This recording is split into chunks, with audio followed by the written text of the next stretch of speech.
and then it's presented to the whole community, and then there's the final vote. In the development of the technology, of the online decision-making technology, the question of integrity has come into play. I've had some background of studying Supreme Court decisions in America, and I came to a profound discovery, and that is there is no such thing as the right to vote. The Supreme Court has ruled many more times that there is no right to vote. The vote is a privilege. The action of voting is a privilege that's regulated by the people. The problem in America, the problem in so-called democracies around the world, is that the privilege of voting has not been regulated by the people. Therefore, it has no integrity.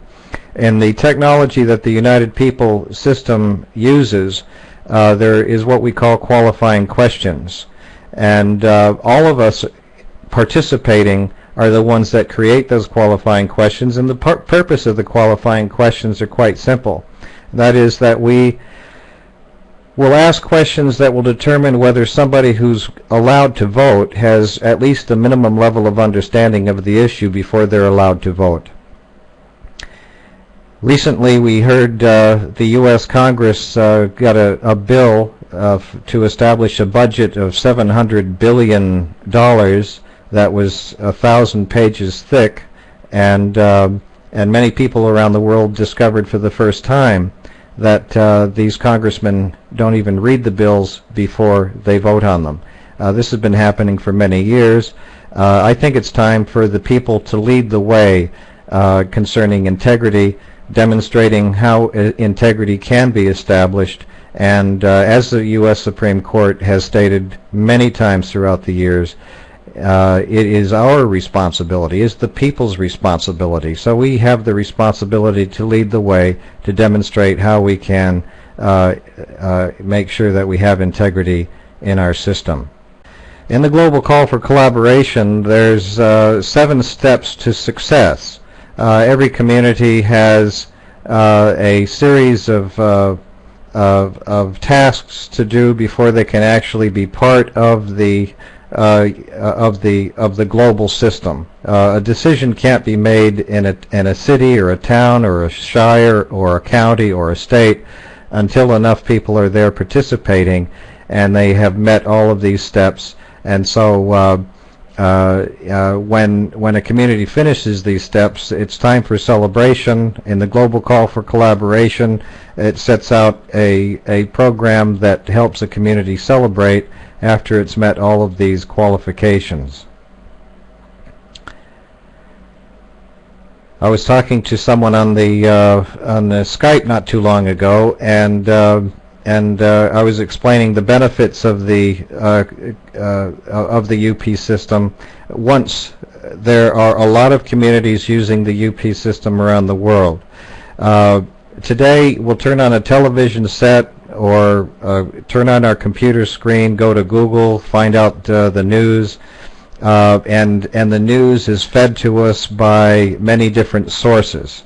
But what we have the potential for in the future is to have communities interconnected throughout the world, that each one of us has the opportunity to walk through virtually walk through every community around the world and see what the people are actually doing, seeing what issues they're actually talking about, seeing what proposals, see what the people are proposing as solutions to any specific problem. We can then go and search. If we're having a problem in our community, we can put a search in the United People system and find some community around the world and the 6 billion people out there that are dealing or have dealt with the same problem and see what they've done. And therefore we can use that as a template rather than having to start from square one. The potential of this system to be able to make life easier for any one of our communities, any of us in our communities, is so mind-boggling that when you really think about it, it will put any form of news, any source of news, to shame. because we no longer have to worry about just learning about the latest airplane crash or the latest ship sinking or the latest number of people, the latest figures on the people that died in Afghanistan or Iraq. What we do is we can sidestep all of the sensationalism in the world that we seem to be addicted to, and be able to go right to the issues that we have, solve our issues with the help of the rest of the world. So it's really connecting everybody together. And as we're speaking on this webinar for the first time, the United People System's first webinar, it was brought to my attention that in the future we fully expect to have people around the world involved in this webinar process, so that when you go on the United People site, you can see that there might be dozens of people around the world in many different languages putting on a similar type of presentation introducing the United People System. And so anytime you go onto the United People site, you can go onto a schedule and be able to tap into anybody, find your language, and be able to find out what's going on 24/7. Always a perpetual webinar going on. That will be fantastic. So again, the whole purpose of this this presentation today is to introduce the global call for collaboration, the United People System. This is the business plan, and if you go on the United People site, upworldgov.org, you can see on the lower left-hand column, Want to Help, and click on that, and you'll be able to find the global call for collaboration. Again, that's the business plan. It's the overview of everything that's going on.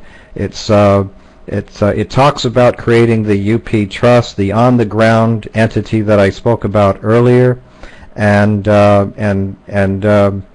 for example, we're $800 shy of creating that entity. Again, I'm fully convinced that I don't have to worry about that. None of us have to worry about that. But when there's enough of us in the world that see the opportunity that we have and the significance of this program, we should be able to raise that $800, get the United People Trust established, and then be able to start talking about the millions that the global call for collaboration talks about in further developing this technology and spreading it around the world. So again, I invite each one of you to take a look at that technology, the global call for collaboration, and also besides participating in these webinars, people like myself, since the United People System has been launched, have gone on to different sites on the internet and started talking about the United People System. That's starting to pay off now, because there's more and more people that are talking about the United People System. So if that expands exponentially, then it won't be too long that we'll have people talking about getting their communities into gear, such as in the Byron Shire. One of the things I wanted to send you is a website, which I'm just doing on the chat room. Is a site that Tara, she's here, sent to me, and it's somebody in London of all places. This whole process that has really initiated this process for the United People System, that liberty we're looking for, that freedom we're looking for. I've been associated with people for the last 20-30 years in America, and watching this process grow and develop. Coming here to Australia, seeing it spread here has been amazing and very satisfying.